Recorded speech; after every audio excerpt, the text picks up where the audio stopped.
Gérard Depardieu est sous le feu des projecteurs pour de bien mauvaises raisons. Encore plus depuis que des images difficilement soutenables ont été diffusées dans un numéro de complément d'enquête. Une émission que Nathalie Baye a refusé de regarder, elle qui loue la gentillesse et l'élégance de l'acteur et affirme n'avoir jamais eu le moindre problème avec lui. La suite après la publicité avant même la diffusion du complément d'enquête sur Gérard Depardieu le jeudi 7 décembre dernier. Des extraits de l'émission avaient été diffusés sur X, ancien Twitter. Des images mettant en scène l'acteur lorsqu'il est entouré de femmes. Grognements, allusions sexuelles.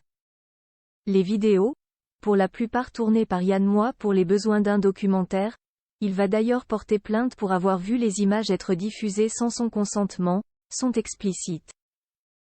Invités sur le plateau de C'est à vous ce lundi 11 décembre, les avocats de Gérard Depardieu, maître Béatrice Guesman-Achille et Christian Saint-Palais, se sont eux-mêmes dit dérangés par ce qu'il avait vu. Son avocate a cependant relevé une chose très importante, concernant Anouk Grimbert, qui avait déjà reproché son comportement à l'acteur il y a quelques semaines et déclaré au micro de Sonia De Villers sur France Inter ce lundi 11 décembre. Charlotte Arnoux, NDLR, était vierge, a-t-elle commencé.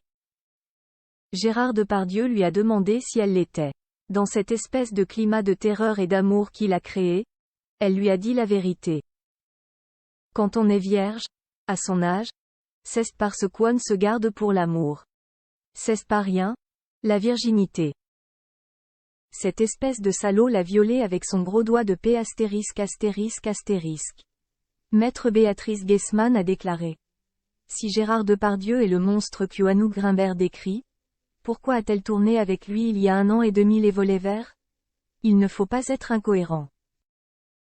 Néanmoins, et c'est là tout leur travail, maître Béatrice Guesman-Achille et Christian Saint-Palais ont pris la défense de leur client Gérard Depardieu, soulignant au passage l'absence de courage de la part du monde du cinéma pour en faire de même. Ce message, il semblerait que Nathalie Baye l'ait entendu. La grande actrice a pris la parole auprès de plusieurs médias dont BFM TV ce mardi 12 décembre.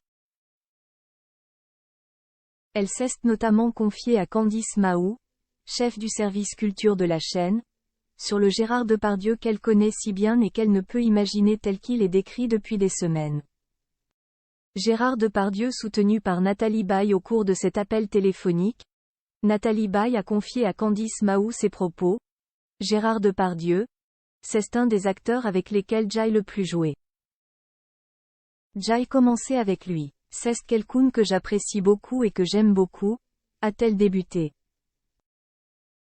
Si elle affirme ne pas savoir où est la vérité, le Gérard Depardieu qu'elle a connu n'est pas du tout celui dépeint dans l'émission de France 2. Elle déplore d'ailleurs le tribunal médiatique qui en découle à chaque fois. Je trouve que cette espèce de folie médiatique autour de ça est insupportable. Je ne connais pas cet homme-là. J'ai beaucoup travaillé avec lui. Je n'ai jamais eu le moindre problème. Ces mots, Nathalie Baye les a aussi prononcés auprès de France Inter, ajoutant qu'elle n'avait jamais assisté au genre de scène décrite dans le complément d'enquête et que Gérard Depardieu n'était pas le seul à avoir un humour pour le moins particulier. Des gens qui font des blagues un peu lourdes, il y a la moitié de la France, voire les 3/4. Elle fait également référence à la grande gentillesse et la grande élégance de Gérard Depardieu, pour qui elle ne peut s'empêcher d'être inquiète, même si elle ne le côtoie plus comme avant. Je ne sais pas dans quel état il est. Cela me bouleverse cette histoire. Gérard Depardieu reste présumé innocent des faits qui lui sont reprochés jusqu'à clôture des dossiers. La suite après la publicité.